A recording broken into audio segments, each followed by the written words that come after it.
Have you ever witnessed one of Bray Wyatt, the Fiend's insane stunts? If not, make sure to stay until the end because we'll be looking at 10 of the Fiend's most insane WWE career stunts. Now, let's get started. 10. The Husky Harris Deception. My name is Husky Harris, and I'm from Brooksville, Florida. Bray Wyatt began his professional wrestling career under a different name and with a different gimmick. In 2010, the former Universal Champion began his career as Husky Harris, a Nexus member. In contrast, Husky Harris was frequently overshadowed by other stable members. Husky Harris's ruse did not go as well as he'd hoped. Wyatt's forgettable character was only around for a year before he decided to drop it. After the death of Husky Harris, the Bray Wyatt character made his television debut. 9. Husky Harris won the FCW Tag Team Championship. Husky Harris did not fare well as a Nexus member, and he didn't last long on the main roster. In 2011, Husky returned to FCW, Florida Championship Wrestling, the previous name of NXT, for a brief stint before reuniting with Bray Wyatt. The FCW Tag Team Championships were won by Husky Harris and his real-life brother, Bo Dallas. It wasn't a wise decision, given that he wasn't finished with the gimmick. As a result of their short run, putting the belt on Husky Harris was one of the worst ideas ever. 8. He never acknowledged Bo Dallas after changing his name to Bray Wyatt. Bray Wyatt's fortunes changed after the debut of his character in 2012. And he rose to prominence on the WWE roster. The founder of the Wyatt family was undoubtedly impressive, and the stable terrorized several men under the command of the Eater of the World. Bray Wyatt, who was successful on the main roster, never acknowledged Bo Dallas, with whom he won the FCW Tag Team Championships twice. Bo Dallas, like many other promising WWE performers, faded into obscurity while Wyatt rose to prominence. Mr. Brock, I have good news and I have bad news. 7. Bray Wyatt has never won a mid-card title after spending time there. Since the introduction of the Fiend character, Bray Wyatt has arguably been the main event superstar. Nonetheless, his path prior to introducing his alter ego was difficult. Despite being a top name in the company, he wasn't among the elites, so he spent some time in the mid-card division. Wyatt had spent several years in the middle of the card and had never competed for the Intercontinental or US Championships. If he had won those titles, he would have become a Grand Slam champion. 6. In 2014, he competed in an Extreme Rules match against John Cena. With the AA! WrestleMania 30 pitted John Cena against Bray Wyatt, who was defeated. The Wyatt family suffered their first singles defeat. Wyatt was determined to avenge his first loss to Cena, and they met again at Extreme Rules.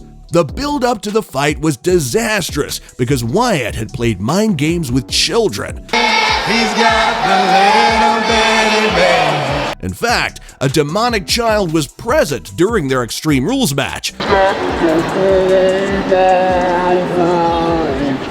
which helped Wyatt defeat Cena. It was an unusual way to win, and the majority of fans were unhappy with the game. 5. Making fun of Sister Abigail's appearance. Bray Wyatt founded the Wyatt family with members who shared his dark personality. Whether it was Eric Rowan, Luke Harper, or Braun Strowman, they were all intriguing. Fans have long wondered whether Wyatt would be able to add a female to his stable. In 2017, Bray Wyatt teased the arrival of Sister Abigail on an episode of Raw.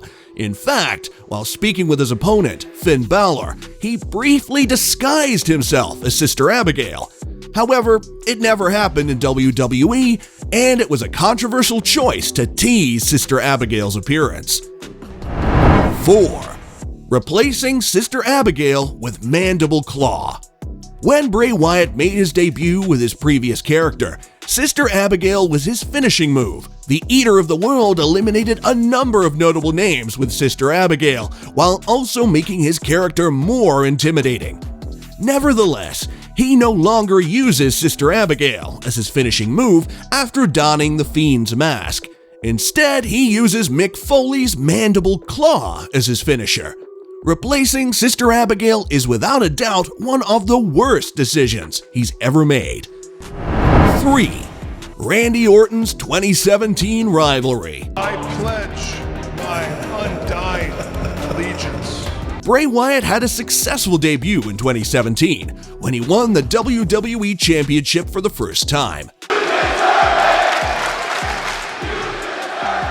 Since winning the Royal Rumble match in 2017, Randy had challenged Wyatt for the WWE Championship at the Showcase of Immortals. Fans expected a spectacular rivalry between two incredible storytellers, but it ended up being one of the year's worst feuds. The feud was neither heated nor well planned. It was named the worst feud of 2017 by the Wrestling Observer. 2.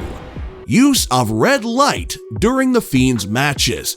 The Fiend stole Kane's red light effect as well as Mick Foley's Mandible Claw. After attacking Kane last year, the Fiend began using red light while wrestling. While it darkened his character, fans disliked the red light effect. As many fans struggled to enjoy the game, they frequently voiced their displeasure in the arena and on social media platforms.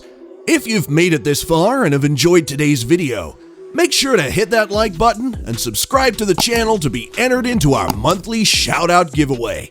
Once you do, comment "I subbed" down below. Without further ado, let's get to the most exciting moment. 1. Within a few minutes, Goldberg defeated the Fiend. Goldberg spares the Fiend! The stakes were sky high when the Fiend collided with Goldberg at Super Showdown. The match wasn't expected to last long, given Goldberg's track record in the ring, but it should have been competitive. Goldberg quickly pinned the Fiend, disappointing the fans and resulting in the Fiend's first loss. It was the worst way to end the Fiend's reign, and the match was possibly one of Bray Wyatt's worst of his career. Be sure to watch Cody Rhodes' craziest career stunts, and I will see you in the next video.